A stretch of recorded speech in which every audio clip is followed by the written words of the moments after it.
राम राम राम राम राम राम राम राम राम नारायण नारायण। संबंध जब कोई किसी साधन से, किसी योग्यता से, किसी सामग्री से आपको प्राप्त नहीं कर सकता, तो फिर आप कैसे प्राप्त किए जाते हैं, इसका उत्तर भगवान आगे के श्लोक में देते हैं। भक्त्या त्वनन्यया शक्य अहमेवं विदोर्जुन ज्ञातुं द्रष्टुं च तत्त्वेन प्रवेष्टुं च परन्तप। परंतु हे शत्रुतापन अर्जुन, इस प्रकार चतुर्भुज रूप वाला मैं केवल अनन्य भक्ति से ही तत्व से जानने में और साकार रूप से देखने में तथा प्रवेश प्राप्त करने में शक्य हूं। व्याख्या। भक्त्या त्वनन्यया शक्य अहम एवं विदोर्जुन। यहां तू पद पहले बताए हुए साधनों से विलक्षण साधन बताने के लिए आया है। भगवान कहते हैं कि हे अर्जुन, तुमने मेरा जैसा शंख चक्र गदा पद्मधारी चतुर्भुज रूप देखा है, वैसा रूप वाला मैं यज्ञ दान तप आदि के द्वारा नहीं देखा जा सकता, प्रत्युत अनन्य भक्ति के द्वारा ही देखा जा सकता हूं। अनन्य भक्ति का अर्थ है केवल भगवान का ही आश्रय हो, सहारा हो, आशा हो, विश्वास हो। भगवान के सिवाय किसी योग्यता, बल, बुद्धि आदि का किंचन मात्र भी सहारा न हो। इनका अंतःकरण में किंचन मात्र भी महत्व न हो। यह अनन्य भक्ति स्वयं से ही होती है, मन बुद्धि इंद्रियों आदि के द्वारा नहीं। तात्पर्य है कि केवल स्वयं की व्याकुलता पूर्वक उत्कंठा हो, भगवान के दर्शन बिना एक क्षण भी चैन न पड़े, ऐसी जो भीतर में स्वयं की बेचैनी है, वही भगवत प्राप्ति में खास कारण है। इस बेचैनी में, व्याकुलता में अनंत जन्मों के अनंत पाप भस्म हो जाते हैं। ऐसी अनन्य भक्ति वालों के लिए ही भगवान ने कहा है, जो अनन्य चित्त वाला भक्त नित्य निरंतर मेरा चिंतन करता है, उसके लिए मैं सुलभ हूं। 8वें का 14वां। और जो अनन्य भक्त मेरा चिंतन करते हुए उपासना करता है, उसका मैं योगक्षेम का वहन करता हूं। 9वें अध्याय का 22वां। अनन्य भक्ति का दूसरा तात्पर्य यह है कि अपने में भजन स्मरण करने का, साधन करने का, उत्कंठा पूर्वक पुकारने का जो कुछ सहारा है, वह सारा किंचन मात्र भी न हो। फिर साधन किस लिए करना है? केवल अपना अभिमान मिटाने के लिए।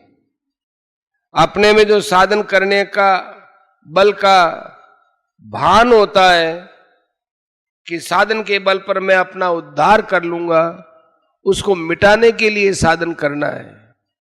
तात्पर्य यह है कि भगवान की प्राप्ति साधन करने से नहीं होती है, प्रत्युत साधन का अभिमान गलने से होती है। साधन का अभिमान गल जाने से साधक पर भगवान की शुद्ध कृपा असर करती है। उस कृपा के आने में कोई आड़ नहीं रहती और उस कृपा से भगवान की प्राप्ति हो जाती है।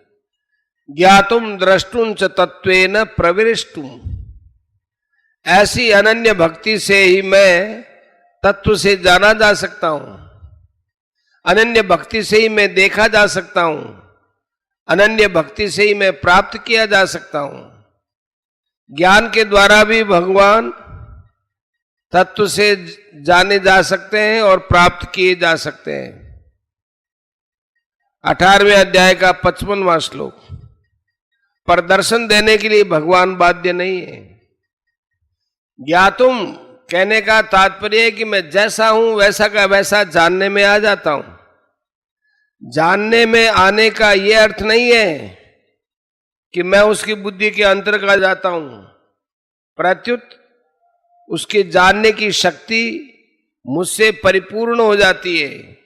तात्पर्य यह है कि वह मुझे वासुदेव सर्वम और सदसत चाहम अर्जुन इस तरह वास्तविक तत्व से जान लेता है। द्रष्टुम कहने का तात्पर्य है कि वह सगुण रूप से अर्थात विष्णु, राम, कृष्ण आदि जिस किसी भी रूप से देखना चाहे मुझे देख सकता है। प्रवेष्टुम कहने का तात्पर्य है कि वह भगवान के साथ अपने आप की अभिन्नता का अनुभव कर लेता है अथवा उसका भगवान की नित्य लीला में प्रवेश हो जाता है। नित्य लीला में प्रवेश होने में भक्त की इच्छा और भगवान की इच्छा ही मुख्य होती है। यद्यपि भगवान के सर्वथा शरण होने पर भक्त की सब इच्छाएं समाप्त हो जाती हैं, तथापि भगवान की यह एक विलक्षणता है कि भक्त की लीला में प्रवेश होने की जो इच्छा हो रही है उसको वे पूरी कर देते हैं। केवल पारमार्थिक इच्छा कोई पूरी करते हैं ऐसी बात नहीं, किंतु भक्त की पहले जो सांसारिक यत्किंचित इच्छा रही हो उसको भी पूरी कर देते हैं।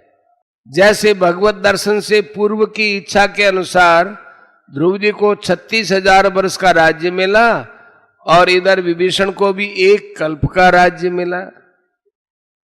तात्पर्य यह हुआ कि भगवान भक्त की इच्छा को पूरी कर देते हैं और फिर अपनी मर्जी के अनुसार उसे वास्तविक पूर्णता की प्राप्ति करा देते हैं, जिससे भक्त के लिए कुछ भी करना, जानना और पाना शेष नहीं रहता। विशेष बात, भक्त की खुद की जो उत्कट अभिलाषा है उस अभिलाषा में एक ऐसी ताकत है कि वह भगवान में भी भक्त से मिलने की उत्कंठा पैदा कर देती है। भगवान की इस उत्कंठा में बाधा देने की सामर्थ्य भी किसी में नहीं है।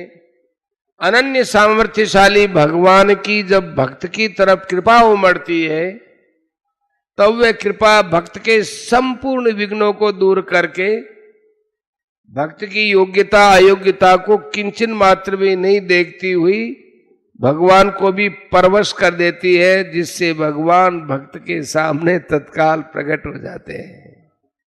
परिशिष्ट भाव, जहां भगवान ने ज्ञान की परानिष्ठा बताई है वहां ज्ञान से केवल जानना और प्रवेश करना ये 2 ही बताए हैं। तत्वमाम तत्वतो ज्ञात्वा विशते तदनंतरम, परंतु यहां भक्ति से जानना, देखना और प्रवेश करना ये तीनों बताया है। भक्ति से भगवान के दर्शन भी हो सकते हैं, यह भक्ति की विशेषता है, जबकि ज्ञान की परानिष्ठा होने पर भी भगवान के दर्शन नहीं होते। अतः भक्ति की विशेष महिमा है, भक्ति में समग्र की प्राप्ति होती है। ब्रह्म की प्राप्ति में जानना और प्रवेश करना ये 2 बातें हो सकती हैं, पर समग्र की प्राप्ति में जानना, प्रवेश करना और देखना ये तीनों बातें होती हैं। कारण कि एक देशीय में एक देशीयता होती है और समग्र में समग्रता होती है।